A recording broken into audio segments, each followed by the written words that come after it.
Recording in progress.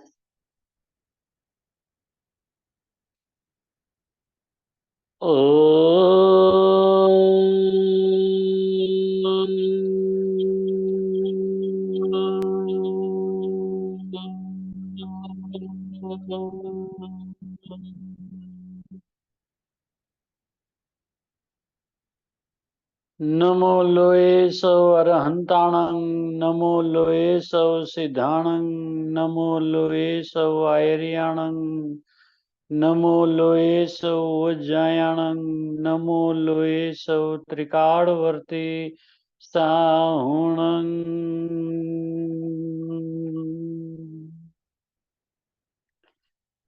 Omkar બિંદુ સંયુક્તમ નિત્યમ ધ્યાયન્તિ યોગિના કામદમ મોક્ષદમ ચૈવ ઓમકારાય નમો નમઃ. મંગલમ ભગવાન વીરો મંગલમ ગૌતમો ગણી મંગલમ કુનકુંદાર્યો જૈન ધર્મો સુમંગલમ. નમ સમય સારાય સ્વાનુભૂત્યા ચકાસતે ચિત સ્વભાવાય ભાવાય સર્વભાવાંતરચ્છિદે ત્રિકાળ દિવ્ય ધ્વનિ દાતા.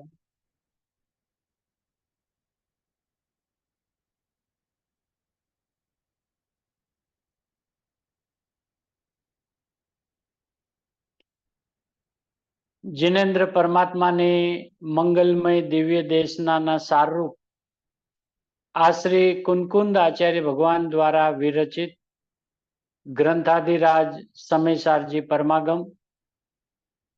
પરમાગમની રચના કુનકુંદ આચાર્ય ભગવાન દ્વારા અને અમૃતમય ટીકા અને કળશની રચના અમૃતચંદ્ર આચાર્ય ભગવાને કરી છે.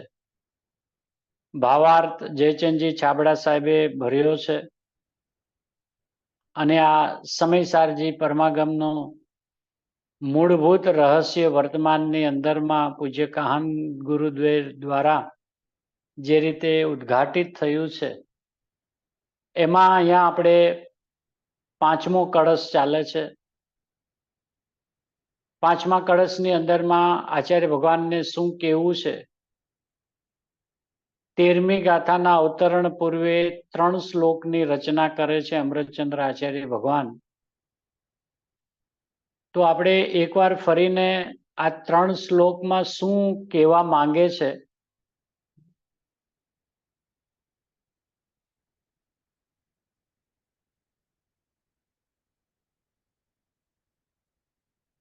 એનો વિચાર કરીએ. એને એકવાર જ્ઞાનની અંદરમાં ફેરવી જઈએ કે ખરેખર આચાર્ય ભગવાનને 3 કળશમાં એટલે 5, 6 અને 7 આ 3 કળશમાં આચાર્ય ભગવાનને જે 13મી ગાથાનું મંગલમય અવતરણ થશે એની પૂર્વે એના ઉપોદઘાત રૂપે આ 3 શ્લોકનો જે જન્મ થયો છે એમાં શું એમને કેવું છે. મૂળ શાસ્ત્ર ગ્રંથાધિરાજ સમયસારજીનું 28 નંબરનું પેજ છે મૂળ શાસ્ત્રમાં. હવે આચાર્ય શુદ્ધનયને પ્રધાન કરી નિશ્ચય સમ્યક્ત્વનું સ્વરૂપ કહે છે. અશુદ્ધ નયની એટલે કે વ્યવહાર નયની પ્રધાનતામાં જીવાદિ તત્વોના શ્રદ્ધાનને સમ્યક્ત્વ કહ્યું છે. તો અહીં એ જીવાદિ તત્વોને શુદ્ધનય વડે જાણવાથી સમ્યક્ત્વ થાય છે એમ કહે છે. ત્યાં ટીકાકાર એની સૂચના રૂપે 3 શ્લોક કહે છે. તેમાં પહેલા શ્લોકમાં એમ કહે છે કે વ્યવહાર નયને કથંચિત પ્રયોજનવાન કહ્યો તો પણ તે કાંઈ વસ્તુભૂત નથી.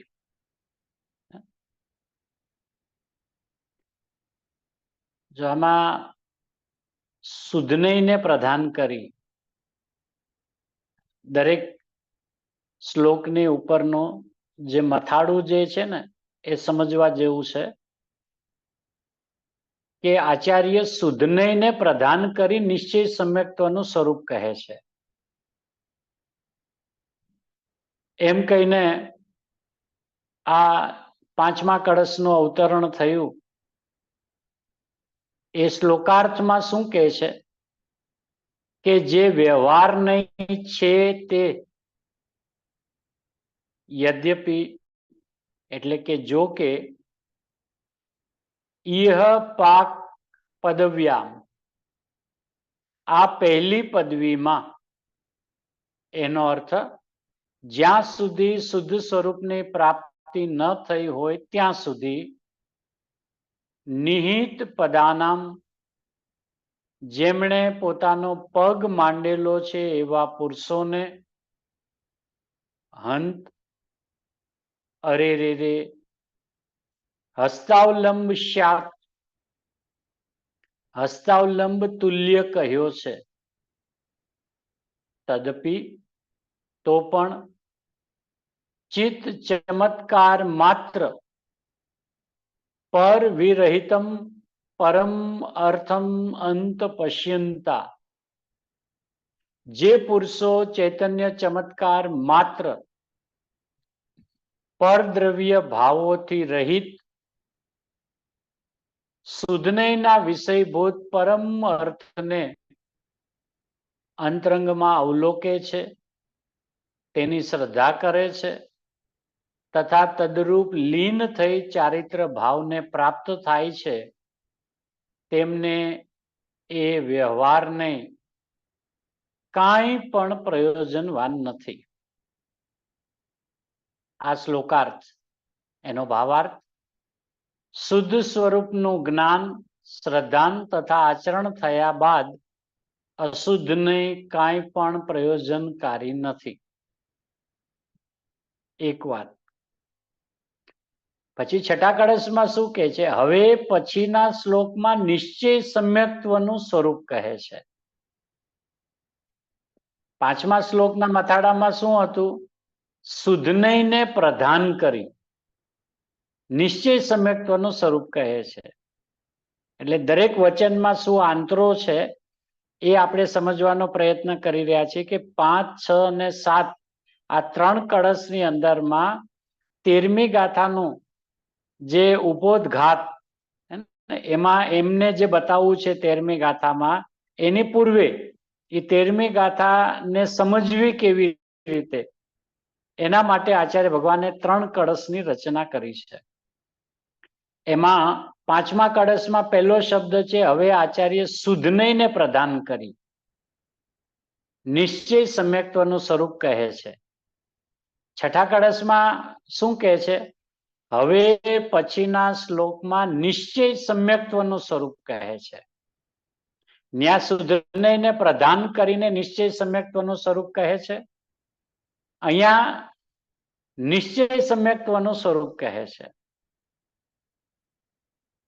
તો છઠ્ઠા કળશમાં શું કહે છે?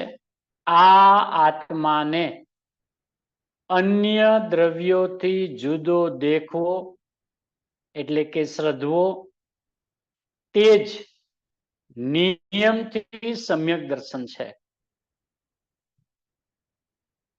આ આત્માને અન્ય દ્રવ્યોથી જુદો દેખવો એટલે શ્રદ્ધવો એ તે જ નિયમથી સમ્યક દર્શન છે. કેવા છે આત્મા? પોતાના ગુણ પર્યાયોમાં વ્યાપનારો છે. વળી કેવો છે? શુદ્ધનયથી એકપણામાં નિશ્ચિત કરવામાં આવ્યો છે. વળી કેવો છે? પૂર્ણ જ્ઞાન ઘન છે. વળી જેટલું સમ્યક દર્શન છે તેટલો જ આ આત્મા છે. તેથી આચાર્ય પ્રાર્થના કરે છે કે આ નવતત્વની પરિપાટીને છોડી આ આત્મા એક જ અમને પ્રાપ્ત હો.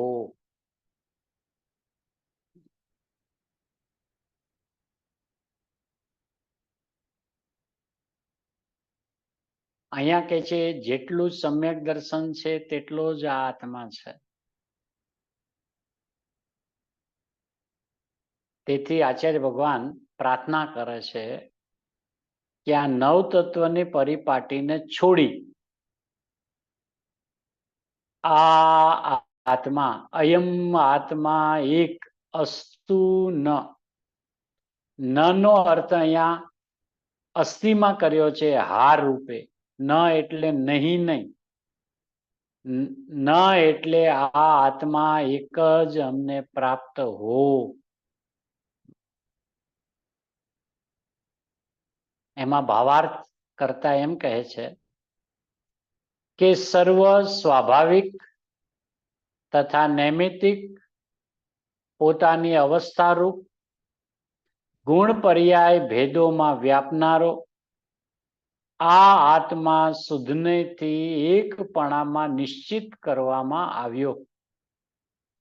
એટલે શુદ્ધનેથી જ્ઞાયક માત્ર એક આકાર દેખાડવામાં આવ્યો. તેને સર્વ અન્ય દ્રવ્યો અને અન્ય દ્રવ્યોના ભાવોથી ન્યારો દેખવો, શ્રદ્ધવો તે નિયમથી સમ્યક દર્શન છે. વ્યવહારને આત્માને અનેક ભેદરૂપ કહી સમ્યક દર્શનને અનેક ભેદરૂપ કહે છે. ત્યાં વ્યભિચાર એટલે કે દોષ આવે છે, નિયમ રહેતો નથી. શુદ્ધનેયની હદે પહોંચતા વ્યભિચાર રહેતો નથી. તેથી નિયમરૂપ છે. કેવો છે શુદ્ધનેયનો વિષયભૂત આત્મા? પૂર્ણ જ્ઞાન ઘન છે.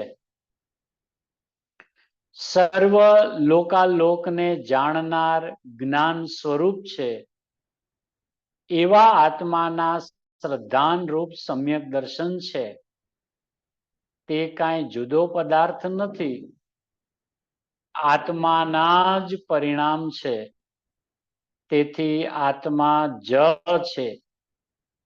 માટે સમ્યક દર્શન છે તે આત્મા છે, અન્ય નથી. આ છઠ્ઠા કળશમાં આમ કે છે. સાતમા કળશમાં શું કહે છે? જોકે છઠ્ઠા કળશના ભાવાર્થમાં એમણે બહુ વિસ્તારથી ભાવાર્થ લીધો છે. અહીં એટલું વિશેષ જાણવું કે નહીં છે તે શ્રુત પ્રમાણનો અંશ છે. તેથી શુદ્ધનેય પણ શ્રુત પ્રમાણનો જ અંશ થયો. શ્રુત પ્રમાણ છે તે પરોક્ષ પ્રમાણ છે, કારણ કે વસ્તુને સર્વજ્ઞના આગમના વચનથી જાણી છે. તેથી આ શુદ્ધનેય સર્વ દ્રવ્યોથી જુદા આત્માના સર્વ પર્યાયોમાં વ્યાપ્ત પૂર્ણ ચૈતન્ય કેવળ જ્ઞાનરૂપ સર્વ લોક અલોકને જાણનાર અસાધારણ ચૈતન્ય ધર્મને પરોક્ષ દેખાડે છે. આ વ્યવહારી છદ્મસ્ત જીવ આગમને પ્રમાણ કરી શુદ્ધનેયે દર્શાવેલા પૂર્ણ આત્માનું શ્રદ્ધાન કરે તે શ્રદ્ધાન નિશ્ચય સમ્યક દર્શન છે. જ્યાં સુધી કેવળ વ્યવહારનયના વિષયભૂત જીવાદિક ભેદરૂપ તત્વોનું જ શ્રદ્ધાન રહે ત્યાં સુધી નિશ્ચય સમ્યક દર્શન નથી. તેથી આચાર્ય કહે છે કે એ નવ તત્વોની સંતતિને એટલે કે પરિપાટીને છોડી શુદ્ધનેયનો વિષયભૂત એક આત્મા જ અમને પ્રાપ્ત હો, બીજું કાંઈ ચાહતા નથી. આ વિતરાગ અવસ્થાની પ્રાર્થના છે, કોઈ નય પક્ષ નથી. જો સર્વથા નયોનો પક્ષપાત જ થયા કરે તો મિથ્યાત્વ જ છે.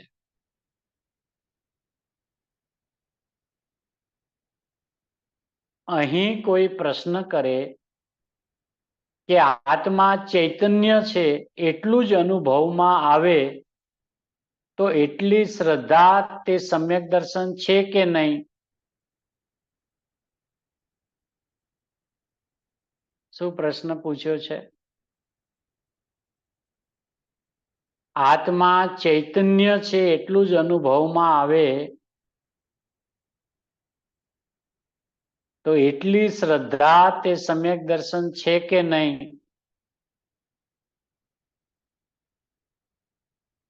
તેનું સમાધાન: ચૈતન્ય માત્ર તો નાસ્તિક સિવાય સર્વ મતવાળાઓ આત્માને માને છે. જો એટલી જ શ્રદ્ધાને સમ્યક દર્શન કહેવામાં આવે તો સૌને સમ્યક્ત્વ સિદ્ધ થઈ જશે. તેથી સર્વજ્ઞની વાણીમાં જેવું પૂર્ણ આત્માનું સ્વરૂપ કહ્યું છે તેવું શ્રદ્ધાન થવાથી જ નિશ્ચય સમ્યક્ત્વ થાય છે એમ સમજવું. અને સાતમો કળશ: હવે ત્યાર પછી શુદ્ધનયને આધીન સર્વ દ્રવ્યોથી ભિન્ન આત્મજ્યોતિ પ્રગટ થઈ જાય છે એમ આ શ્લોકમાં ટીકાકાર આચાર્ય કહે છે. જો પહેલા એટલે કે 5મા અને 7મા કળશમાં શું બંને વાત રાખી? 5મા કળશમાં એમ કહ્યું કે શુદ્ધનયને પ્રધાન કરી. 7મા કળશમાં કે છે શુદ્ધનયને આધીન. અને 6ઠા કળશમાં નિશ્ચય સમ્યક્ત્વનું સ્વરૂપ કહ્યું. એટલે 5મામાં અને 7મામાં શુદ્ધનયની વાત કરી અને 6ઠા કળશની અંદરમાં નિશ્ચય સમ્યક્ત્વ, જેટલું સમ્યક દર્શન છે તેટલો જ આત્મા છે. આ વાત અત્યારે ખાલી લક્ષમાં રાખવા જેવી છે. આગળ ગુરુદેવશ્રી એનો અદ્ભુત ખુલાસો કરશે, અનુસંધાન કરશે. અહીંયા ફરીને પાછો શુદ્ધનયને આધીન શબ્દ પ્રયોગ કર્યો. 6ઠા કળશમાં શુદ્ધનય આધીન કે શુદ્ધનય શબ્દ પ્રયોગ નહોતો કર્યો. ખાલી ત્યાં એટલું જ કહ્યું હતું કે નિશ્ચય સમ્યક્ત્વનું સ્વરૂપ કહે છે. 5મા કળશમાં એમ કહ્યું શુદ્ધનયને પ્રધાન કરી. 5મા કળશમાં પ્રધાન કરી, 7મા કળશમાં શુદ્ધનયને આધીન, 6ઠા કળશમાં નિશ્ચય સમ્યક્ત્વનું સ્વરૂપ. હવે 7મા કળશમાં શું કહે છે કે હવે ત્યાર પછી શુદ્ધનયને આધીન સર્વ દ્રવ્યોથી ભિન્ન આત્મજ્યોતિ પ્રગટ થઈ જાય છે એમ આ શ્લોકમાં ટીકાકાર આચાર્ય કહે છે. ત્યારબાદ શ્લોકાર્થ: ત્યારબાદ શુદ્ધનયને આધીન જે ભિન્ન આત્મજ્યોતિ છે તે ચકાસતી એટલે પ્રગટ થાય છે કે જે 9 તત્વોમાં પ્રાપ્ત થવા છતાં પોતાના એકપણાને ન મુચનતી, છોડતી નથી. ભાવાર્થ: 9 તત્વોમાં પ્રાપ્ત થયેલો આત્મા અનેક રૂપ દેખાય છે. જો તેનું ભિન્ન સ્વરૂપ વિચારવામાં આવે તો તે પોતાની ચૈતન્ય ચમત્કાર માત્ર જ્યોતિને છોડતો નથી. અહીંયા 3 કળશની રચના કરીને પછી 13મી ગાથા, અને હવે 13મી ગાથાના ઉપોદ્ઘાતમાં પણ આ શબ્દ પ્રયોગ કર્યો, એ પ્રમાણે જ. હવે એ પ્રમાણે જ એટલે આગળ જે 3 કળશ કહેવાના છે એ પ્રમાણે જ શુદ્ધનયથી જાણવું તે સમ્યક્ત્વ છે. શુદ્ધનયથી જાણવું તે સમ્યક્ત્વ છે. હવે એ વાત અહીંયા ચાલે છે 5મા કળશની અંદરમાં. 5મો કળશ પૂજ્ય કાન ગુરુદેવ શ્રીનું સળંગ 53 નંબરનું મંગલમય પ્રવચન, સમયસાર સિદ્ધિ ભાગ 2, પેજ નંબર 2.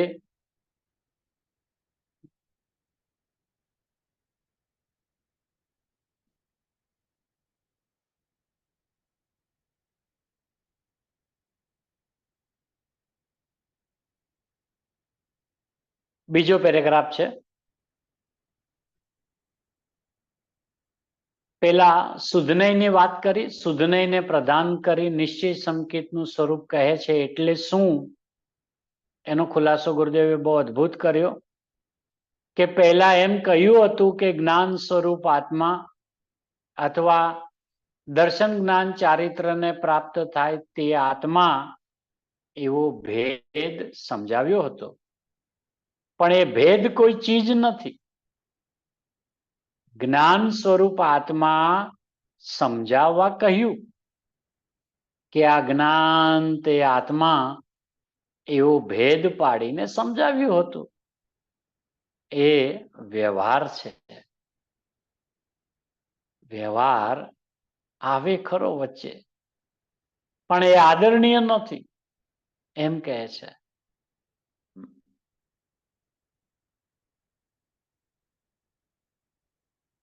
આ આત્મા ચૈતન્ય સ્વરૂપ, એવો જે ચૈતન્ય સ્વરૂપ, એ જ્ઞાન સ્વરૂપ, એવો જે ગુણી ગુણીનો ભેદ પાડીને વાત કરવી, એવું કથન જે આવે એ પહેલું વ્યવહારમાં હસ્તાવલંબ તરીકે આવે, પણ એ આદરણીય નથી. આવી વાત છે. આચાર્ય શુદ્ધનયને પ્રદાન કરી નિશ્ચય સંકેતનું સ્વરૂપ કહે છે. એટલે ત્રિકાળી જે વસ્તુ છે, અનંત ગુણનો પિંડ, તે નિશ્ચય સંકેતનો વિષય છે. ધ્રુવ સ્વરૂપ જે ચિદાનંદ ભગવત જ્ઞાયક સ્વભાવ, એ જ સમ્યક દર્શનનો વિષય છે. નિશ્ચય સમ્યક્ત્વ દ્રવ્યને લક્ષ્ય થાય છે. સાચું સંકેત, સત્ય દર્શન, ચોથું ગુણસ્થાન. એ ત્રિકાળી જ્ઞાયક ભગવત સ્વરૂપ એને આશ્રય થાય છે.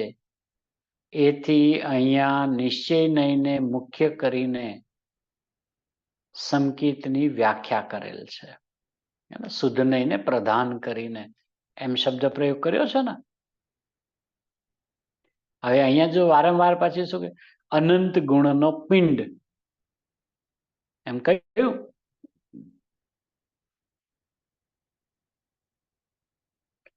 અનંત ગુણનો પિંડ, તો ફરીને વિચારા કે અહીંયા તો કે છે અનંત ગુણનો પિંડ છે, તો કે એક છું પણ એવો ભરેલો ભગવાન છું, પોતાથી, પોતાના જ હોવાપણાથી, પોતાના ચૈતન્યપણાથી લબોલબ છલોછલ ભરેલો છું.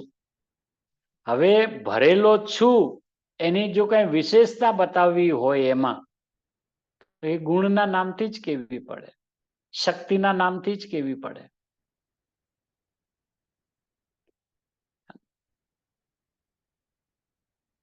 કે હું આવો છું, કે હું તો ચૈતન્ય ચમત્કાર માત્ર વસ્તુ છું, અને મારામાં આવું પણ છે ને આવું પણ છે ને આમ પણ છે ને. તો હવે એ બધાને જયારે કેવું હોય ત્યારે કેવી રીતે કેવું? એ મારો એક ગુણ છે, મારામાં એવી એક શક્તિ છે કે જે શક્તિમાં જાણપણું થાય છે. એક શક્તિ એવી છે કે જેમાં માનવું થાય છે. એક શક્તિ મારામાં એવી છે કે જેમાં ઠરવું થાય છે. એક શક્તિ મારામાં એવી છે કે જેમાં આનંદ છે. એક શક્તિ મારામાં એવી છે કે જેમાં સુખ છે. હવે સમજાવવું કેવી રીતે ને? તો જ્યારે એકરૂપ ચૈતન્ય ચમત્કાર માત્ર વસ્તુ હું છું એમ કહેતા ચૈતન્ય એટલે શું, ચૈતન્યનો ચમત્કાર એટલે શું, માત્ર કેમ કહ્યું, બધા ખુલાસા ગુરુદેવ હમણાં આગળ કરશે, એક એક શબ્દના ખુલાસા કરે છે. તો માત્ર કહીને અન્ય દ્રવ્યોની સિદ્ધિ કરી છે.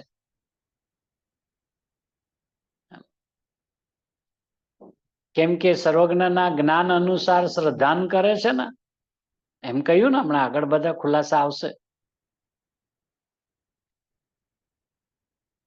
તો સર્વજ્ઞ પરમાત્માએ છ દ્રવ્ય સ્વરૂપ વિશ્વ નિહાળ્યું છે, પોતાના જ્ઞાનમાં જાણ્યું છે. દરેકની સત્તા ભિન્ન ભિન્ન ન્યારી ન્યારી છે એમ જાણ્યું છે. જીવ દ્રવ્ય પોતાના ચૈતન્ય ભાવથી લબોલબ છલોછલ ભરેલો ભગવાન છે, ભગવત સ્વરૂપ છે, નિર્વાણ સ્વરૂપ છે, મુક્ત સ્વરૂપ છે, વિતરાગ સ્વરૂપ છે. છ દ્રવ્ય આકાશના એક ક્ષેત્રમાં અત્યંત નિકટ રહે છે, છતાં પરસ્પર એકબીજાને અડતા નથી, સ્પર્શતા નથી અને પોતપોતાના નિજ સ્વરૂપથી પડતા નથી, એવું ત્રીજી ગાથાની અંદરમાં સિદ્ધાંતિક વાત બધી સ્પષ્ટ કરી છે. જે કરી ગયા છે પૂર્વે એનો જ હવે વિસ્તાર ચાલશે.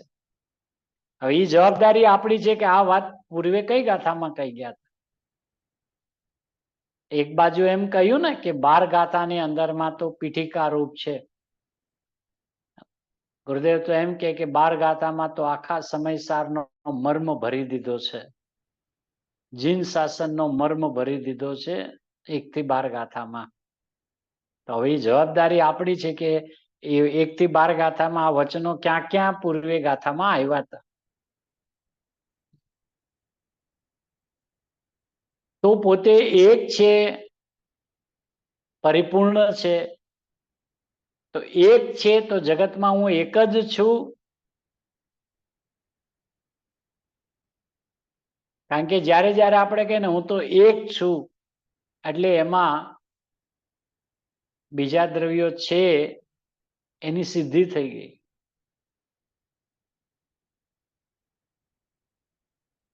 નહીતર હું એક છું એમ મારે કહેવાની જરૂર શું પડી?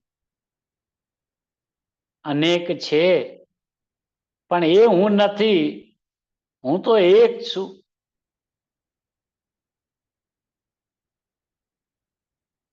તો અહીંયા બંનેની વાત કરી ને, અન્ય દ્રવ્યના ભાવોથી શ્રદ્ધવો તેને સમ્યક દર્શન કહે છે. એમાં હમણાં આગલા કળશમાં આવશે ને,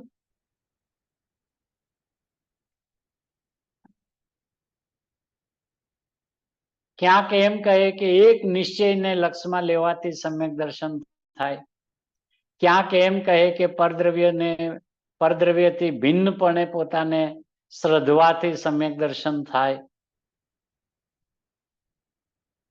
એમ હમણાં ભાવાર્થ કરતા કહ્યું ને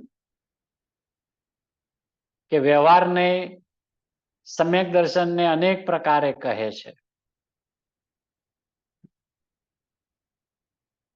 આગળ આવશે, હમણાં ગુરુદેવ બધા ખુલાસા કરે છે.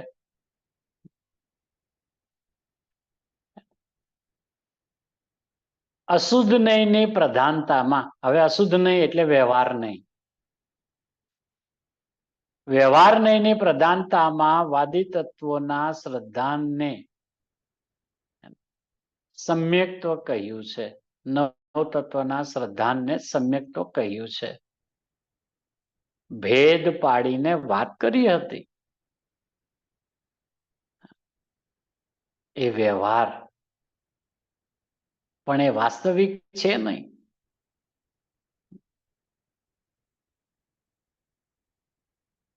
નવતત્વના શ્રદ્ધાને સમ્યક્ત્વ કહ્યું, એ તો ભેદ પાડીને વાત કરી. એ વ્યવહાર પણ એ વાસ્તવિક છે નહીં.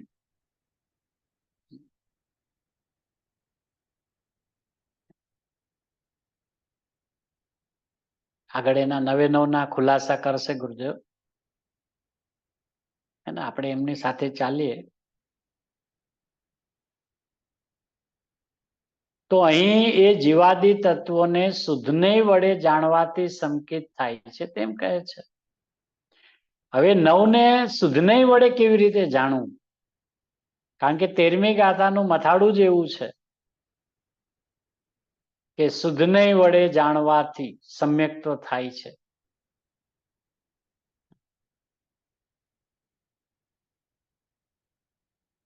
તો અહીંયા પણ એમ કે છે, અહીં એ જીવાદી તત્વોને શુદ્ધને વડે જાણવાથી સંકેત થાય છે તેમ કહે છે. ઝીણો વિષય છે, ઝીણો વિષય છે એટલે થોડું ધ્યાન દઈને જ્ઞાનની એકાગ્રતા પૂર્વક સમજવા જેવો વિષય છે.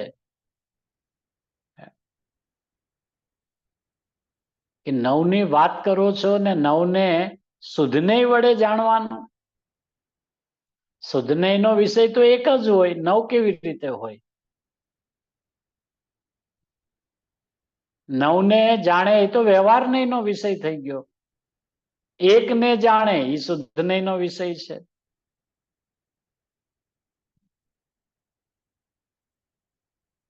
એવું પોતાના જ્ઞાનને એકદમ તીક્ષ્ણ કરવું, પોતાના જ્ઞાનને જાગૃત કરવું, એક્ટિવ રાખવું, આચાર્યોની સાથે વણાઈ જવું, ગુરુદેવના વચનોની અંદરમાં એકાકાર થઈ જવું. વચન એટલે એના ભાવોમાં કે શું કહો છો પ્રભુ. એક બાજુ આપ એમ કહો છો કે શુદ્ધનેયનો વિષય તો એક હોય, અહીંયા એમ કહો છો કે જીવાદી તત્વોને શુદ્ધનેય વડે જાણવાથી સંકેત થાય છે. તો 9 ને જાણવાથી સંકેત થાય કે 1 ને જાણવાથી સંકેત થાય? 9 ના ભેદ વિચારતા એમ કે અહીંયા 9 નથી પણ હું એક છું એવો જે વિચાર ચાલ્યો, એવો શુદ્ધ નહીં છે, એ જ સમ્યક્ત્વ છે ને બેન? આગળ આવશે ને હમણાં. હા, કારણ કે જીવને 9 તત્વોમાં અત્યારે ઉલઝાણો છે. હા, પાકા કરવા છે, 9 તત્વ છે, પછી 9 તત્વની 9 તત્વ સંબંધી વિપરીત માન્યતાઓ ઘણો વિસ્તાર આવે છે ને. મોક્ષમાં પ્રકાશક તો આમ ભરેલું પડ્યું છે એનાથી.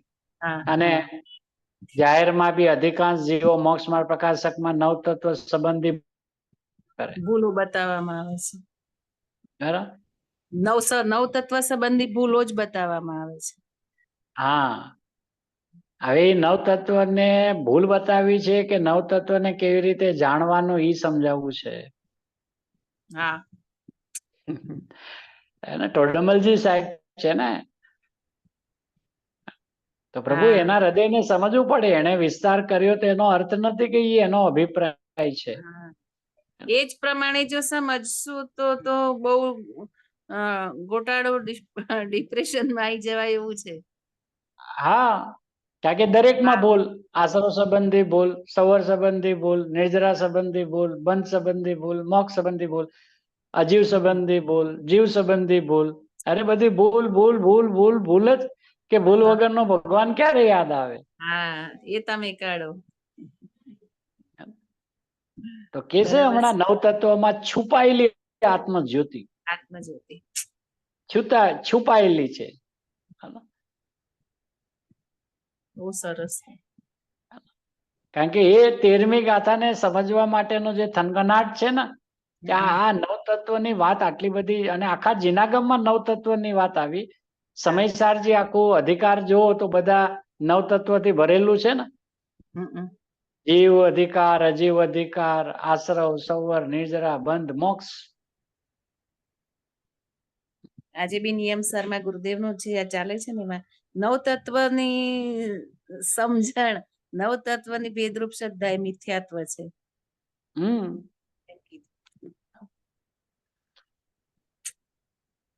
કળશ ટીકાકારે લીધું છે, ગુરુદેવ એનો આધાર આપીને કે છે. કળશ ટીકાકારે તો આમ લીધું છે, 9 તત્વને ભેદરૂપ શ્રદ્ધા ને તો મિથ્યાત્વ છે. હવે જયારે મિથ્યાત્વ ચાલે છે તો એમાં પાછી ભૂલ ગોતવી છે.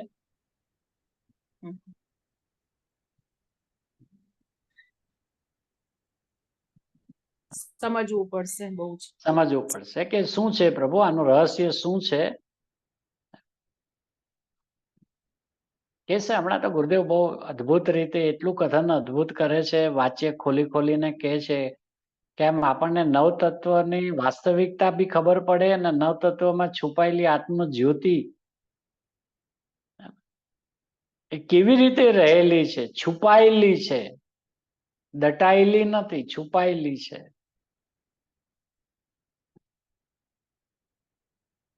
આગળ આવશે ત્યારે લેશું.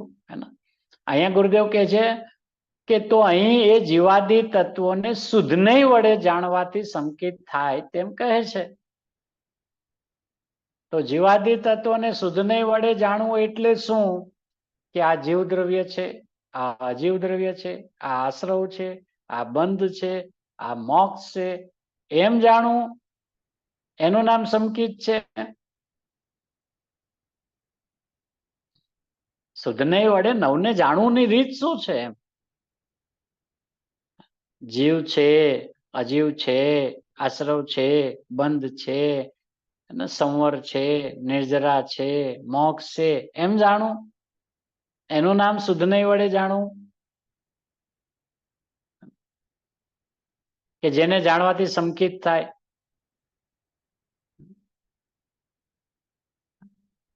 તો અહીંયા ગુરુદેવ કહે છે, જો નવના ભેદ પાડીને કથન નવનું કર્યું, પણ છે એકનું કથન.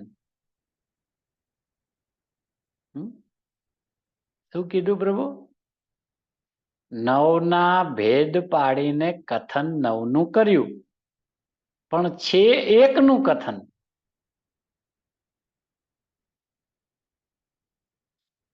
એકનું છે કે નવનું છે?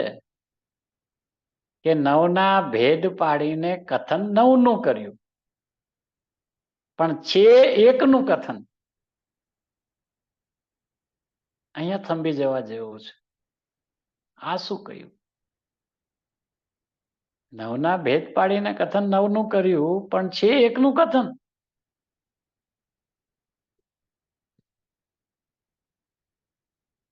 આ વસ્તુ છે અભેદ, એમાં આ જ્ઞાન તે આત્મા એવો જે ભેદ પાડવો તે જ એક નિમિત્ત ને વ્યવહાર, તેને હસ્તાવલમ કહેવામાં આવે છે, પણ તે અનુસરવા લાયક નથી. એટલે શું કહે છે? જ્ઞાન તે આત્મા એ અનુસરવા લાયક નથી.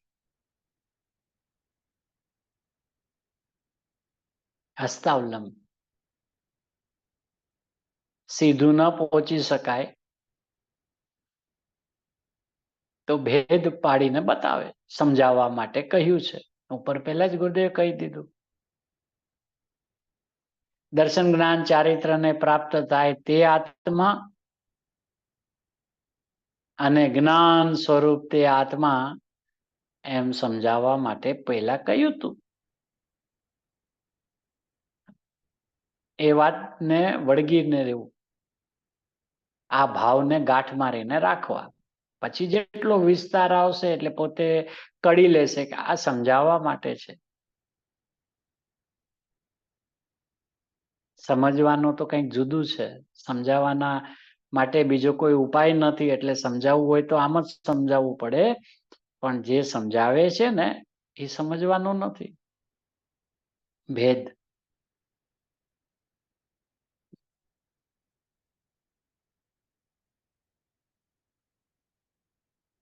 આવું સ્વરૂપ છે. એ વ્યવહારની મુખ્યતામાં કહ્યું હતું.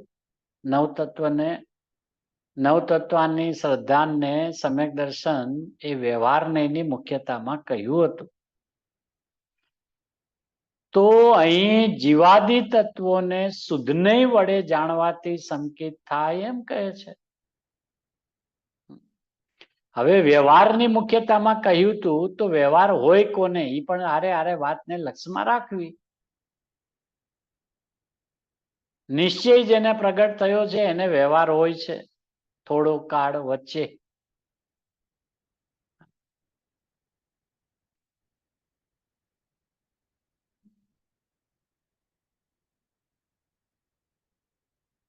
અહીં જીવાદી તત્વોને શુદ્ધને વડે જાણવાથી સંકેત થાય એમ કે છે. જો ઘડી ઘડી વજન ક્યાં છે, નવ તત્વની વાત કરે પણ કેવી રીતે કે શુદ્ધને વડે જાણવાથી સંકેત થાય છે, શુદ્ધને વડે જાણવાથી સંકેત થાય છે. એટલે એમ કહીને વારંવાર ઈ પ્રહાર કરાવે છે કે નવ તત્વોને જાણવાથી સમ્યક તો નહીં થાય, શુદ્ધને વડે જાણવાથી. એટલે શું? શુદ્ધને વડે શુદ્ધને જાણવાથી સમ્યક તો થાય છે એમ. શુદ્ધને વડે એટલે પર્યાય,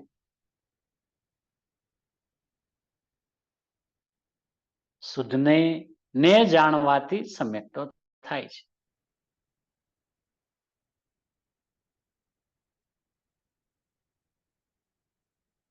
આગળ ખુલાસા આવશે. પણ જ્યાં જ્યાં ગુરુદેવનું વજન છે કે જે આચાર્ય ભગવાનનું હૃદય છે ત્યાં આપણું લક્ષ્ય હોવું જોઈએ. કે ઘડી ઘડી નવ તત્વની વાત કરો પાછા જોરથી એમ કહો છો શુદ્ધને વડે જાણવાથી સંકિત થાય છે. નવને જાણવાથી સંકિત થાય છે એમ નહીં, શુદ્ધને વડે જાણવાથી સંકિત થાય છે, શુદ્ધને વડે જાણવાથી સંકિત થાય છે. શુદ્ધને તો વડે શુદ્ધને શું વડે જાણવાથી સંકિત થાય છે એમ નથી. હા શુદ્ધ આવશે ને હમણાં. નવ તત્વને કે પોતાને જ શુદ્ધ નહીં. હા હમણાં આવશે. હા, શુદ્ધ નહીં ને શુદ્ધને વડે શુદ્ધને જાણવાથી સંકિત થાય છે. બરાબર. હવે એની વચ્ચે આ નવ તત્વ મૂક્યા છે.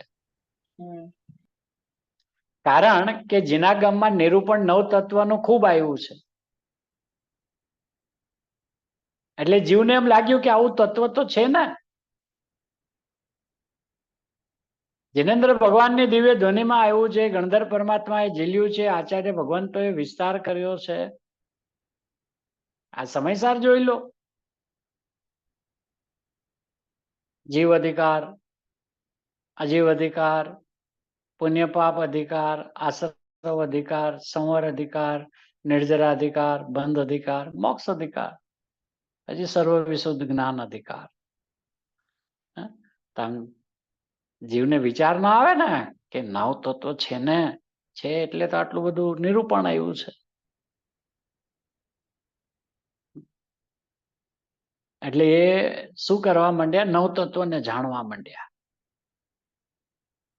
આશ્રવ કોને કહેવાય, પુણ્ય પાપ કોને કહેવાય, સવર નિર્જરા કોને કહેવાય, બંધ કોને કહેવાય, મોક્ષ કોને કહેવાય, આ તો પેલા બરાબર જાણવું જોઈએ.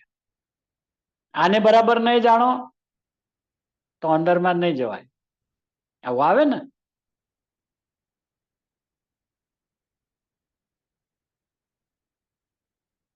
હવે જે અંદરમાં ગયા એને પૂછો કે અંદરમાં નવનું સ્ટેટસ શું હતું.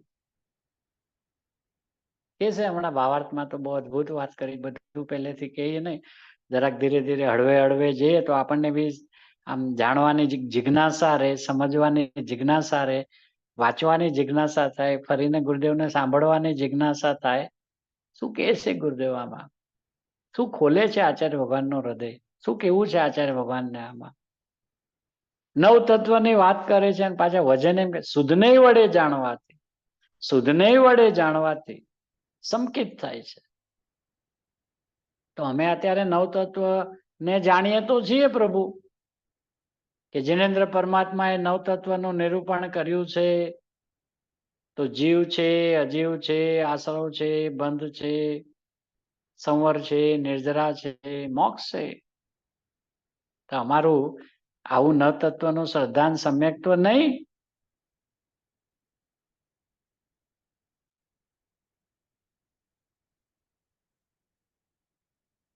કે કેવી રીતે જાણો છો? કે નવ ને નવ થી જાણું છું, નવ છે એમ જાણું છું.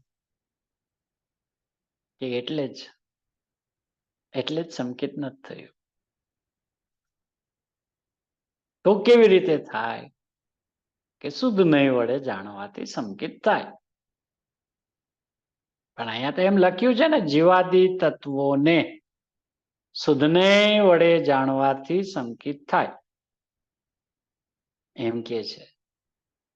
તો સાહેબ એનો શુદ્ધને નો વિષય તો આગળ બતાવ્યો ને, જીવાદી તત્વોને, કે સાંભળ એમ નથી. શુદ્ધને વડે શુદ્ધને જાણવાથી સંકિત થાય છે.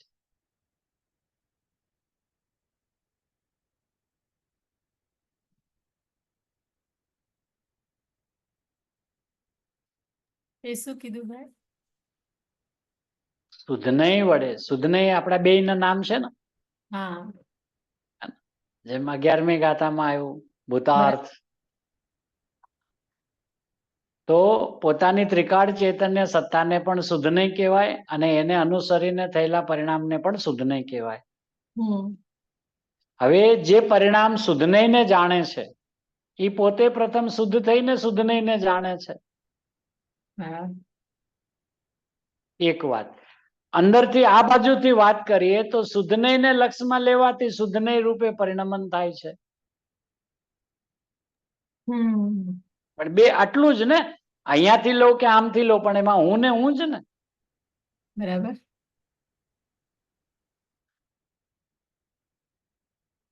હવે આવું જાણપણું જે છે એનું નામ સંકિત છે, એનું નામ સાચું દર્શન, સત્ય દર્શન. એમાં આગળ ગુરુદેવે કહ્યું ને, ચોથું ગુણસ્થાન સમ્યક દર્શન, સાચું દર્શન.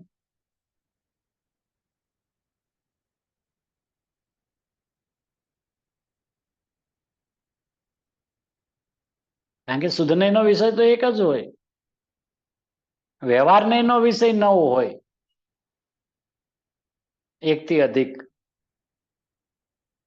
શુદ્ધ નયનો વિષય એક જ હોય, એ તો સિદ્ધાંતિક વાત છે, અફર વાત છે, ત્રણેય કાળે ન ફરતી વાત છે. પછી ભલે વિવિક્ષાવશ તમે કહો 9 ને જાણવાથી સમ્યક થાય, પણ કઈ રીતે થાય? એટલે આ શુદ્ધ નયની શરૂઆત અહીંયાથી કરી દીધી આચાર્ય ભગવાને. 13મી ગાથાનું મથાળું છે એની પૂર્વે 3 શ્લોક રચ્યા. શું જરૂર પડી 3 શ્લોક રચવાની? સીધી 13મી ગાથાનું અવતરણ કર્યું હતો કે ન સમજાય?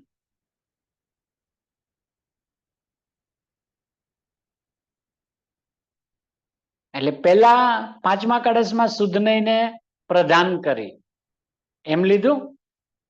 7મા કળશમાં શુદ્ધ નયને આધીન એમ શબ્દ પ્રયોગ કર્યો. 6ઠા કળશમાં કે છે નિશ્ચય સમ્યક, તો વળી જેટલું સમ્યક દર્શન છે તેટલો જ આત્મા છે.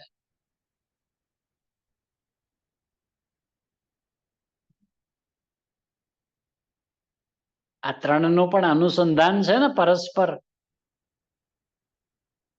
અને એમાં વહેતો વહેતો શુદ્ધ નહીં આવ્યો. એમ અહીંયા પણ પેલો શુદ્ધ નહીં શબ્દ પ્રયોગ કર્યો, 7મા કળશમાં શુદ્ધ નહીં, અને 13મા ગાથાના મથાળાની અંદરમાં એ પ્રમાણે શુદ્ધ નહીંથી શુદ્ધ નહીંને જાણવાથી એવો શબ્દ છે ને.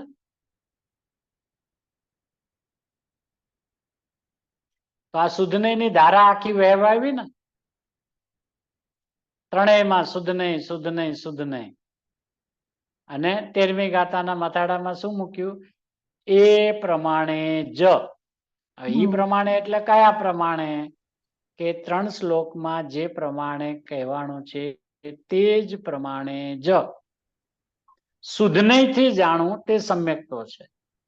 એમાં એમ નથી કીધું કે શુદ્ધ નહીંથી નવ તત્વને જાણવું તે સમ્યક્તો છે.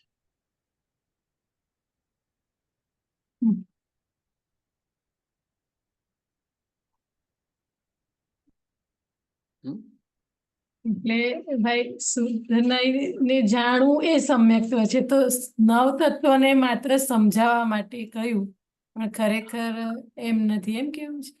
હમણાં આવશે ને, વ્યવહાર નહીંથી કહેવામાં આવેલા. અહીંયા પણ એમ કીધું ને, અશુદ્ધ નહીંની, અશુદ્ધ નહીં એટલે વ્યવહાર નહીં. અહીંયા એમ લખ્યું ને, પેલા અશુદ્ધ નહીંની પ્રધાનતામાં જીવાદી તત્વોના શ્રદ્ધાને સમ્યક તો કહ્યું છે, ભેદ પાડીને વાત કરી હતી. એમ આ પેરેગ્રાફમાં પહેલું જ શબ્દ લીધો ને, અશુદ્ધ નહીંની પ્રધાનતામાં. પણ હવે ઈ શું છે ખરેખર? એ જે વાત કરી, ભેદ પાડીને વાત કરી નવ તત્વની, તો કઈ વ્યવહાર છે, પણ એ વાસ્તવિક છે નહીં. હવે જે વાસ્તવિક જ નથી એને વાસ્તવિક સમજીને એમાં બધું માથું માર્યા કરે. આશ્રવ છે, હવે આશ્રવ સંબંધીની ભૂલ, પછી ભૂલ કેમ ટળે? પણ બાપુ પેલા એ વાસ્તવિક જ નથી, એ વાત તો રહી ગઈ.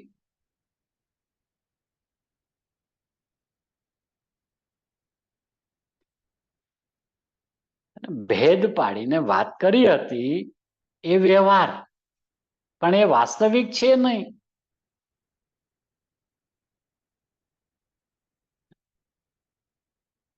હળવે હળવે આવશે. બહુ સરસ છે, ગુરુદેવ ખૂબ અદભુત ખોલ્યું છે. અહીંયા આપણે અત્યારે ખાલી એટલી વાતને ધ્યાનમાં રાખીએ કે શુદ્ધને વડે કેમ શબ્દ ઉપર આટલું જોર આપીને કહો છો. વાત નવ તત્વોની કરતા જાઓ છો અને જોર આપતા જાઓ છો શુદ્ધને વડે જાણવાથી.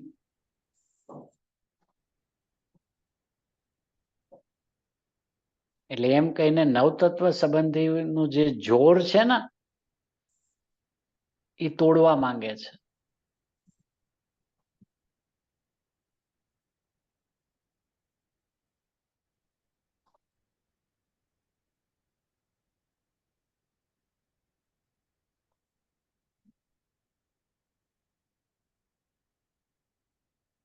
હવે વ્યવહાર નયની મુખ્યતામાં કહેવામાં આવ્યું છે. અહીંયા તો વ્યવહાર નયની આગળ શબ્દ જ અદભુત પ્રયોગ કર્યો, અશુદ્ધ નયની પ્રધાનતા. પછી બ્રેકેટ કર્યું વ્યવહાર નહીં, એમ અશુદ્ધ નહીં એટલે વ્યવહાર નહીં. જીવને આકરું ન પડે ને એટલે. ને તો ઓરિજિનલ શબ્દ શું છે? 5મા શ્લોકના ઉપોદઘાતમાં મૂળ શબ્દ તો શું છે? હવે આચાર્ય શુદ્ધનયને પ્રધાન કરી નિશ્ચય સમ્યક્ત્વનું સ્વરૂપ કહે છે. પછી તરત કે અશુદ્ધ નયની પ્રધાનતામાં, પછી અશુદ્ધ નય જ્યાં કીધું ને એમાં બ્રેકેટ કર્યું વ્યવહારની પ્રધાનતામાં. જીવાદિ તત્વના શ્રદ્ધાનને સમ્યક્ત્વ કહ્યું છે.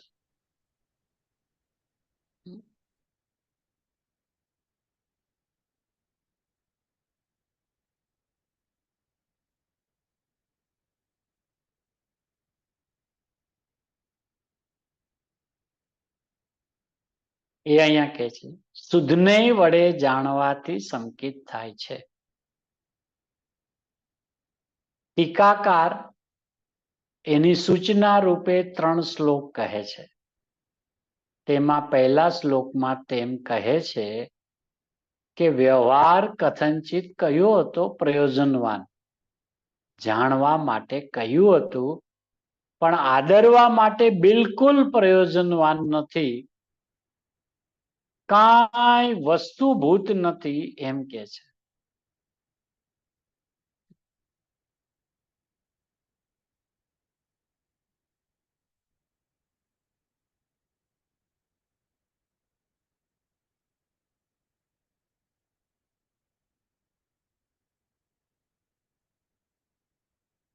શું કે છે? વ્યવહાર કથનચિત કયો હતો?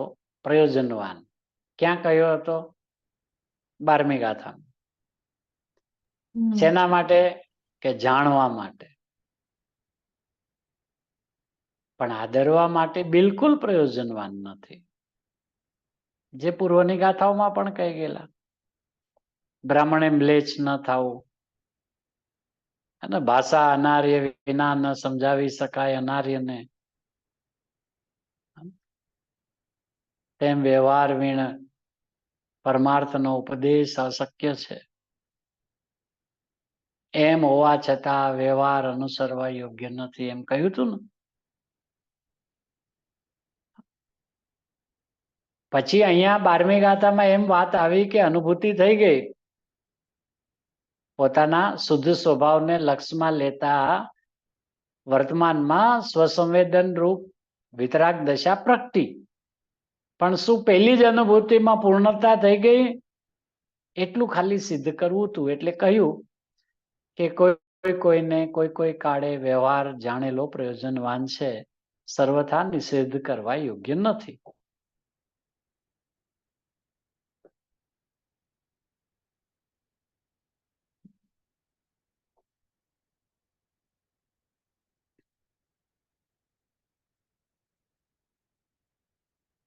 એ અહીંયા કે છે વ્યવહાર કથનચિત કહ્યો હતો પ્રયોજનવાન. જાણવા માટે કહ્યું હતું પણ આદરવા માટે બિલકુલ પ્રયોજનવાન નથી. પછી શું કે કાંઈ વસ્તુભૂત નથી એમ કે છે, કાંઈ વસ્તુભૂત નથી.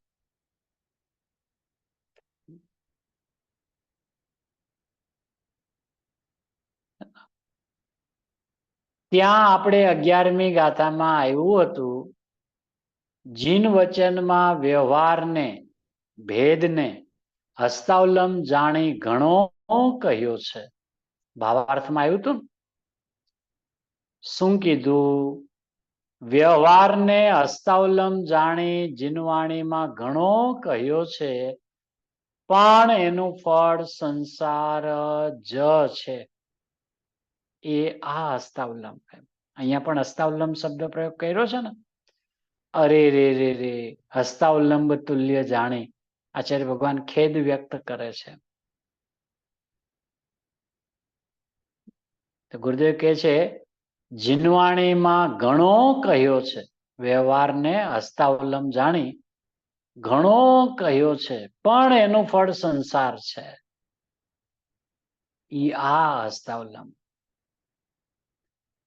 જયચંદ પંડિતમાં આવી ગયું છે 11મી ગાથાના ભાવાર્થમાં કે ભેદનો પક્ષ તો અનાદિનો છે જગતને, અને ભેદના પક્ષની વાતો પરસ્પર અન્ય કર્યા કરે છે.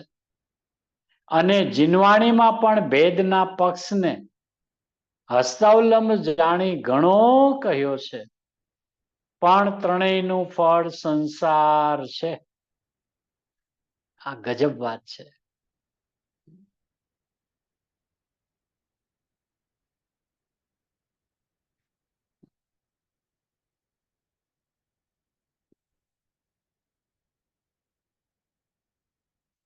ત્રણેયનું ફળ સંસાર છે. એમાં તો ગુરુદેવ ઘણો વિસ્તાર કર્યો હતો. ભાવાર્થ ઉપર તો 4 પ્રવચનો થયા ગુરુદેવ શ્રીના.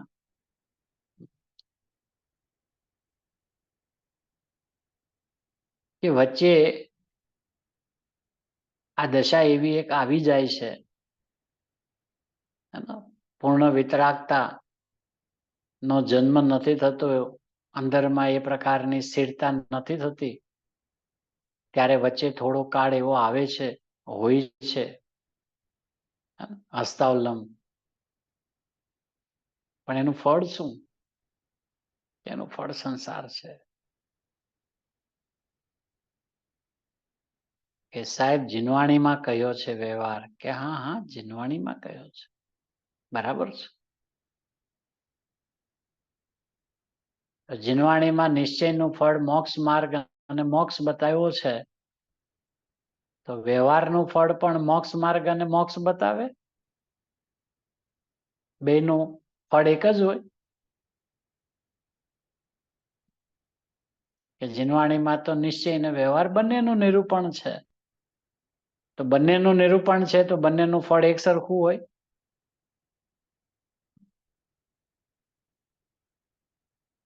કે જીનવાણીમાં એમ જણાવ્યું છે કે જેટલો વ્યવહાર છે એટલો બંધ માર્ગ છે, અને જેટલો નિશ્ચય છે એટલો મોક્ષ માર્ગ છે, એમ જણાવ્યું છે.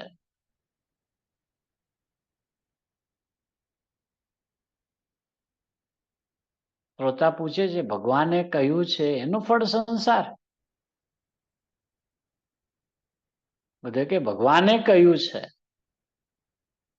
એ તો નિમિત્તનું જ્ઞાન કરાયું છે. એને ઠેકાણે નિમિત્તથી લાભ થાય.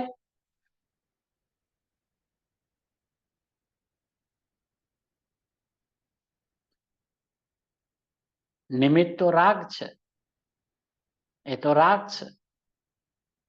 ગુણ ગુણીનો ભેદ છે એ રાગ છે.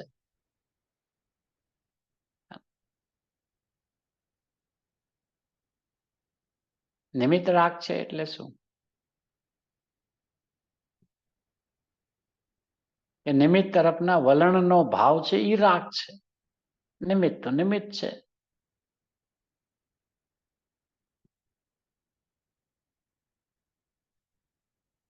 અંદરમાં ગુણગુણીનો ભેદ છે એ રાગ છે. હજી તો પરદ્રવ્ય માં વાંધા હાલતા હોય, દેવશાસ્ત્ર ગુરુને તરફનું વલણ એ શુભ રાગ છે ને ઘર પરિવારનો જે રાગ છે એ બધો અશુભ રાગ છે. હજી એમાં જીવ ગોથા ખાતો હોય, એમાં એને ગુણગુણીનો ભેદ ઈ રાગ છે, એ વાત ક્યાંથી ગળે ઉતરે? કે ઓરિજિનલ રાગ તો અહીંયા છે, ત્યાં ક્યાં છે?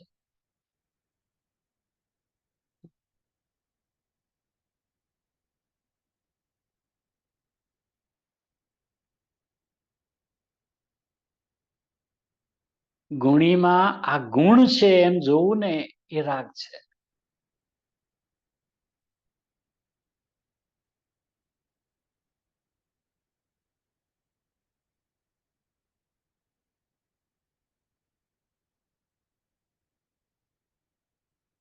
ગુણીને ગુણી જોવો એ વિતરાગતા છે.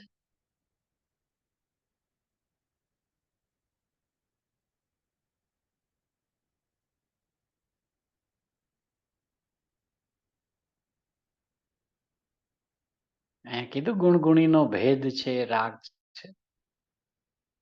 એવો પ્રશ્ન થાય ને જ્યારે અંદરમાં ગુણ ભેદ છે જ, ગુણ અનંત છે, તો હવે અનંત અનંતપણે ક્યારે સિદ્ધ થાય? કે દરેક પોતપોતાના અસ્તિત્વની અંદરમાં રહે.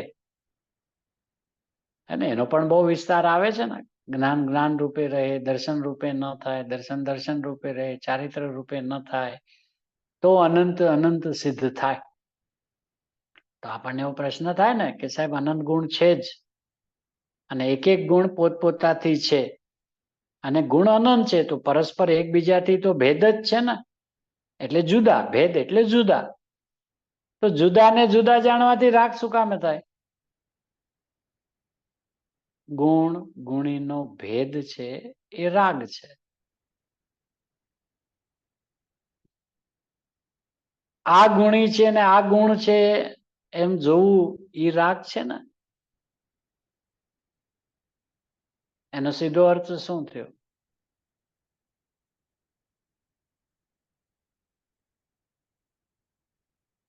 રાગ કેમ કહો છો એને?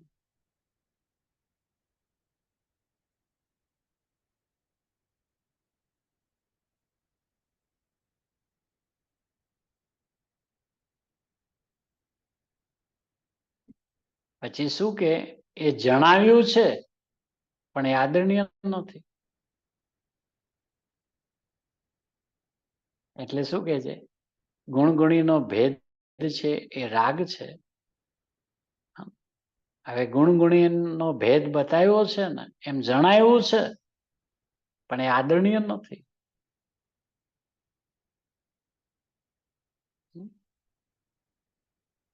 તો શું એ જે જણાવ્યું છે, જાણીને મૂકી દેવાનું? હા, કારણ કે એમ જાણવાનું છે કે એ નથી, એમ એનું નામ જાણીને મૂકી દેવું. અમે જ્ઞાન છે, દર્શન છે, એનું આમ આમ કાર્ય છે, તો છે એવું તો જાણીએ છીએ, તો હા, એમાં શું એટલે વાંધો તો છે? હા, એટલે એમ કે ઈ નથી ને, નહીતર સમજ્યા તો હોત કે નહીં. તો પછી એ સમ્યક્ત્વ કેમ નથી એમ પૂછું છું. હા, એ જ કહું છું ને. એટલે એનો મતલબ ઈ નથી ને, હા હા હા, એમ કહું છું. જે નથી એને છે પણ એ જોઉં છું એટલે સંકિત નથી ને. છે ને ગુણભેદ તો ગુણો તો છે જ ને અંદર જુદા જુદા. નથી ને, એમ કે છે નથી, એમ કે છે. દર્શન, જ્ઞાન, ચારિત્ર, સુખ, વીર્ય, પ્રભુત્વ અનંત ગુણ નથી આત્મામાં? હા, એમ કે છે કે એમ નથી પ્રભુ. એમ જોવાથી રાગ થાય. તો શું કામ જોવાથી રાગ થાય છે એ મને સમજાવો. એવું આપણને અંદરથી પ્રશ્ન થાય ને કે પ્રભુ તમે ને તમે કહ્યું કે હું એક આત્મા છું અને અનંત ગુણોથી ભરેલો છું. તો હવે પ્રભુ મને પાછો પ્રશ્ન થાય છે કે અનંત ગુણમાંથી હું કોઈ જ્ઞાન ને દર્શન ને સુખ ને કોઈને બી આમ અલગ અલગ જોઉં તો રાગ હું કામ થાય? હા, બસ એ જ પ્રશ્ન છે કે કેમ રાગ થાય છે? તો જોઉં છું હું. હા, તો તો રાગ કે શું કામ? જેને ગુણથી જુએ છે ને એ ગુણ જ નથી ત્યાં. હા એ તો છે શું ત્યાં? ગુણમાં ગુણ નથી કે ના ના એક માત્ર ગુણી છું હું. પણ હવે ગુણી શબ્દ સાંભળે ને તો પણ એને ગુણ યાદ આવે કે ગુણોનો ધરનાર ને ગુણી કહેવાય. એ ગોખાઈ ગયું હોય ને. આ બધું જે ભણાઈ ગયું છે ને, લડાઈ ગયું છે, ધરબાઈ ગયું છે, એટલે કાંઈક વાત કરવા જાય કે અભેદ છે તો પછી અભેદ કીધું તો સાહેબ ભેદ એમાં આવી ગયા ને. ગુણી કીધું તો ગુણ આવી ગયા ને. પણ બાપુ એમ છે ને, સમજાવવા માટે એમ તો પહેલા જ કહી દીધું કે જ્ઞાન સ્વરૂપ તે આત્મા, એમ સમજાવવા માટે કહ્યું હતું. બીજા ગુણોની તો વાત જવા દો. લક્ષમાંથી નીકળતું જ નથી. ભલે બોલું છું કે ગુણી આ ભેદભાણે, પણ પેલું તો છે ને, ઈ અંદર ઘર કરી ગયું હોય ને, એવું હા. એટલી હદે ગોખાઈ ગયું કે પછી ઈ પેલું તો લક્ષમાં રહે જ એમ. એટલે વેદન એટલે સમ્યક નથી થતું. નહીં તો હોય અને જોવે તો શું વાંધો છે? કાલે રાતે આપણે વિચાર કર્યો કે શુદ્ધ ગુણ છે બધા, ગુણો બધા જ આત્મામાં શુદ્ધ છે. તો પછી હું આત્મામાં મારામાં રહેલા કોઈ પણ એક ગુણને લક્ષમાં લઉં તો સમ્યક કેમ ન થાય? ત્યારે તમે મને એમ કેમ કહો છો કે નહીં, એકને લક્ષમાં, કોઈ પણ ગુણને લક્ષમાં લેવાથી સમ્યક નહીં થાય? કે કેમ નહીં થાય? દ્રવ્ય શુદ્ધ છે, ગુણો અનંતા શુદ્ધ છે, તો પ્રભુ હું અનંતમાંથી કોઈને બી લઉં ને, તો મને ના પાડીને કહે છે એમ નહીં, દ્રવ્યની દ્રષ્ટિ કર તો આનંદ આવશે. પણ આનંદની દ્રષ્ટિ કરું તો આનંદ કેમ ના આવે? ગુણ તો આનંદ ગુણ નો આવે છે. હે ને, સુખ ગુણ ને લક્ષમાં લઉં તો મને સુખ કેમ ના આવે? તો ત્યારે એમ કે સુખ તરફ જ્યાં સુધી લક્ષે ત્યાં સુધી સુખ નહીં પ્રગટે, આનંદ તરફ જ્યાં સુધી લક્ષે ત્યાં સુધી આનંદ નહીં આવે. એક વાત કરું ને કે બાપુ આમ કેમ કહો છો? કે ઈ છે નહીં. સમજવું પડશે. હે ને, પોતાને બેસાડવું પડશે, કારણ કે જે બેઠું છે એને ઉઠાડવું પડશે, અને એને કાઢવું પડશે. પછી નામ ભેદ ઉપજાવીને પછી સમજણ પછી કહેશે ને તો એને કઈ મૂંઝવણ નહીં થાય. હા, કેમ કે ખબર પડી ગઈ કે આ બધું જેટલું કહેવામાં આવે છે મલાવવા માટે છે, માણવા માટે નથી. મલાવવું હોય તો આમ અંદરમાં વિશેષણો જોઈએ. માણવું હોય તો બસ મેં હી મેં, મેં હી મેં, મેં હી મેં, મેં હી મેં. નહીં, સમજણમાં ભલે હોય બધું, પણ આમ લક્ષમાં એક જ હોવું જોઈએ. હા, કારણ કે એક જ છે, એકનો જ તો વિસ્તાર છે. આ ગુણ છે એ ગુણ કોના? બરાબર. તો હવે ગુણોમાં એટલા બધા ચાલી ગયા કે ગુણી જ રહી ગયો. પર્યાયની વાત આવી તો પર્યાયમાં એટલા બધા ચાલી ગયા કે પર્યાય ગુણને ગુણ દ્રવ્યનો એ આખું બંધારણ જ દ્રષ્ટિમાંથી ઓझल થઈ ગયું. પર્યાયની વાત કરે તો પર્યાયમાં જ આખો દી વિસ્તાર કર્યા કરે. અત્યારે પર્યાય આવી છે ને, અત્યારે પર્યાય આમ છે ને, અત્યારે આમ છે ને, આમ છે. ગુણ સાથે તો કનેક્શન જ ન રાખ્યો, ગુણી સાથે કનેક્શન ન રાખ્યું. એમાં ટાઈમ પૂરો થઈ ગયો ને ભાઈ, પણ ટાઈમ ના બચ્યો ને. હા, પણ એ સમજણમાં આવી જાય તો પછી માણવાનું ચાલુ થાય.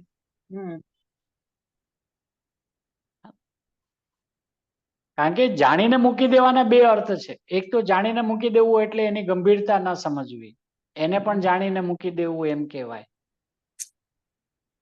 અને બીજું જાણીને મૂકી દેવું એનો અર્થ એમ છે કે જાણવું એમ કે એ છે જ નહીં એમ જાણીને મૂકી દેવું, એટલે હવે એના સંબંધીના વિકલ્પ જ ના આવે એમ થઈ ગયું. એટલે જે તમે આખો દિવસ પેલા કે આ કેટલી વાર કહેશે દર્શન ચારિત ગુણ આત્મામાં છે જ નહીં, પણ એ આટલું ગોખવું પડશે, કેમ કે પેલું એટલું બધું ગોખી નાખ્યું છે ને કે હવે આ ગોખતા પસીનો પડે છે. એટલે આટલી બધી વાર તમે ગુટાઈ કરો છો ને, દર્શન ચારિત્રના ભેદ આત્મામાં વિદ્યમાન નથી. આચાર્ય ભગવાને લખ્યું હશે તો સમજીને લખ્યું હશે ને, તો એ કહી શકત ને છે ખરા પણ ભેદ નથી. એમને તો એક વિદ્યમાન બે નથી વાર એમ શું કામ લખ્યું? એમને એક બે વાર કીધું પણ તમે 100 વાર ગુટાવી અમને. હા, પણ એ ઘૂંટવું પડે એવું છે, કારણ કે એના ઉપર અડ્ડો જમાવીને બેસી ગયા છે. જ્ઞાન હા, દર્શન છે તો ખરું ને, છે તો ખરું ને, આમ અડ્ડો જમાવી દીધો છે. હવે એ આમ કોઈ એને હલબલાવે પોતાને, તો એમ જાણે એનું સિંહાસન હલતું હોય ને એવું લાગે. એમ ઓલા તીર્થંકર નો જન્મ થાય ને કેમ ઇન્દ્રનું સિંહાસન ડોલે ને, હા. એમ આને એનું સિંહાસન ડોલતું લાગે. આ બધું અમારું અત્યાર સુધી ભણેલું કાં આમથી આમ ઉથલ પાથલ કરાવો છો, માંડ માંડ ગોઠવેલું બધું. એટલે આટલું બધું ઘૂંટવું જરૂરી છે. હા, બરાબર બરાબર.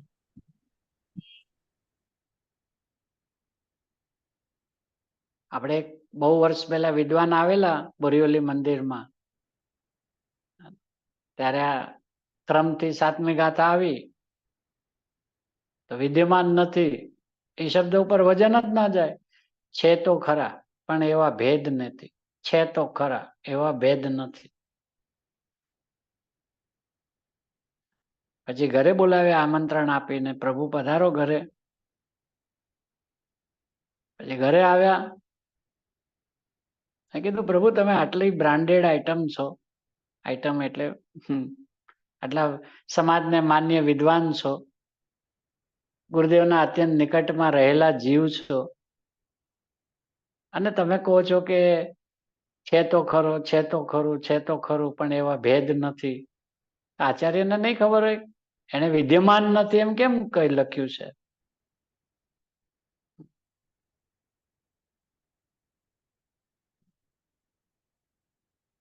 નહીં નહીં, એ તો બધું શબ્દ એમ છે ને એનો અર્થ તો આમ જ થાય, ગુણ તો છે જ ને એમ. પછી ઉભા થતા થતા મારાથી એમ બોલાઈ ગયું કે આમાં અંતેવાસીનું કામ નથી, અંતરવાસીનું કામ છે.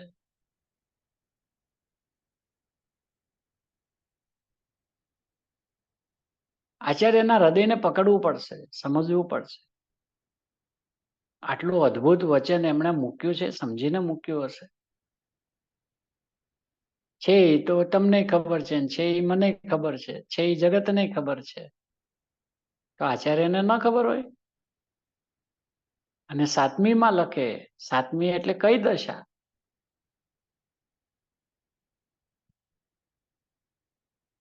પણ આ તો એવું છે જે સમજાય એની બલિહારી છે. ગુરુદેવ કહે ને બાપુ આ વાત બેસવી, પ્રથમ તો સાંભળવા મળતી નથી, સાંભળે તો સમજમાં આવવી બે મુશ્કેલ, સમજાય તો બેસવી કઠણ પડે.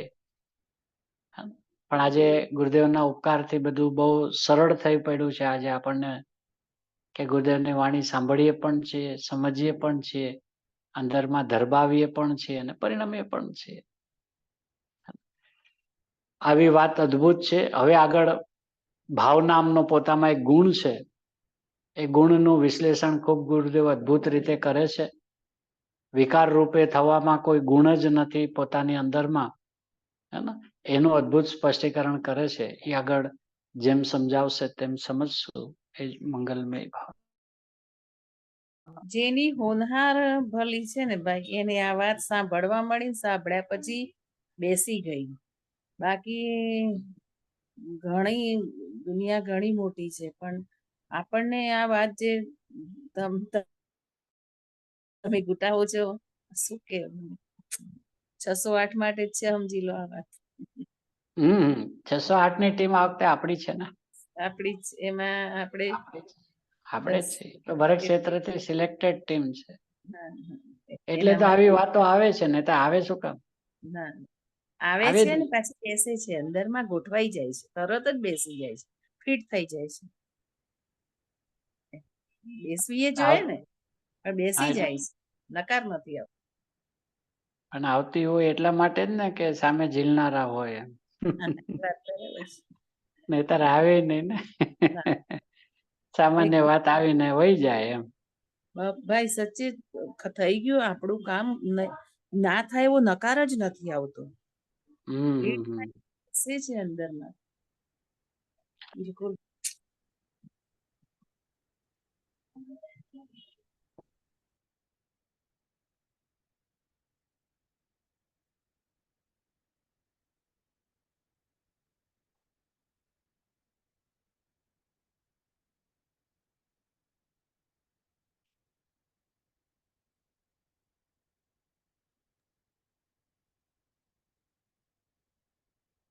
પેલા વાત આવી હતી ને ભાઈ કે એનું જોડાણ જ્ઞાયક સાથે રહેવું જોઈએ.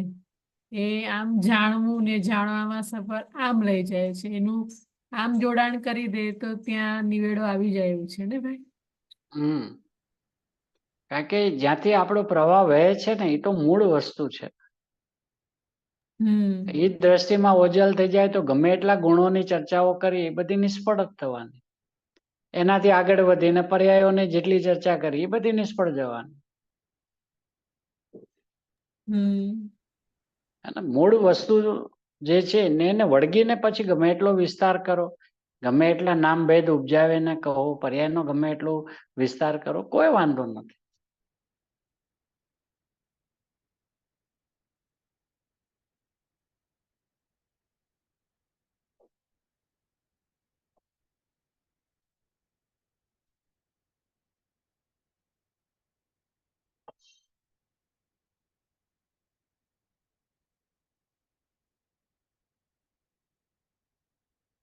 સ્તુતિ લેશું?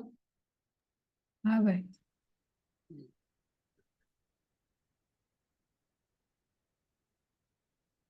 आत्मज्ञान में ही आत्मा की सिद्धि और प्रसिद्धि है।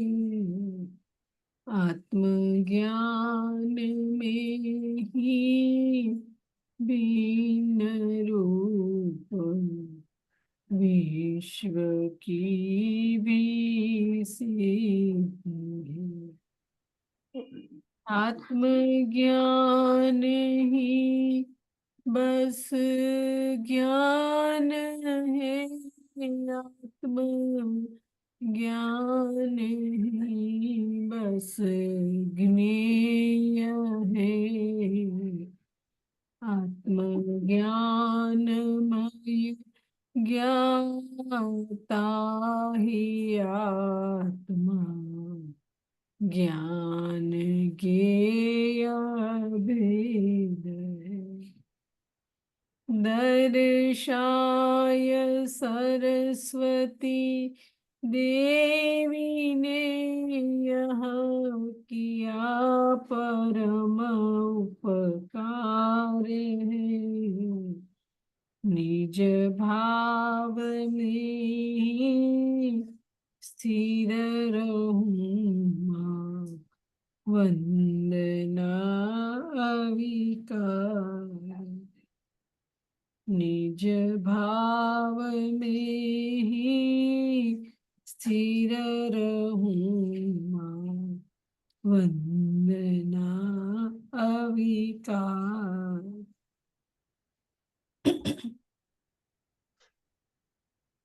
લોકના અગ્રભાગે બિરાજમાન ઋષભદેવ આદિ મહાવીર પર્યંત અનંત સિદ્ધ ભગવંતોનો હાલ મહાવિદ્ય ક્ષેત્રમાં બિરાજતા સિમંદર આદિ વિહરમાન સર્વર્યંત પરમાત્માનો જય। શ્રી સમયસારજી, શ્રી પ્રવચનસારજી આદિ જીનવાણી માતનો જય। આ જીનવાણીના રચયિતા કલિકાલ સર્વજ્ઞ શ્રી કુંદ આચાર્ય આદિ અનંત આચાર્ય ભગવંતોનો જય। આ જીનવાણીના રહસ્ય બતાવનાર આત્મ ઉદ્ધારક અનંત અનંત અનંત ઉપકારી ગર્જતો નાયક એવા પૂજ્ય શ્રી કહાન ગુરુદેવનો જય। ધન્ય અવતાર પ્રશમ મૂર્તિ પૂજ્ય ભગવતી માતનો જય। આત્મસિદ્ધિ તથા અપૂર્વ અવસરના દાતાર પૂજ્ય શ્રી કૃપાળુ દેવનો જય। સનાતન સત્ય પરમ વિતરાગ દિગંબર જૈન ધર્મનો જય।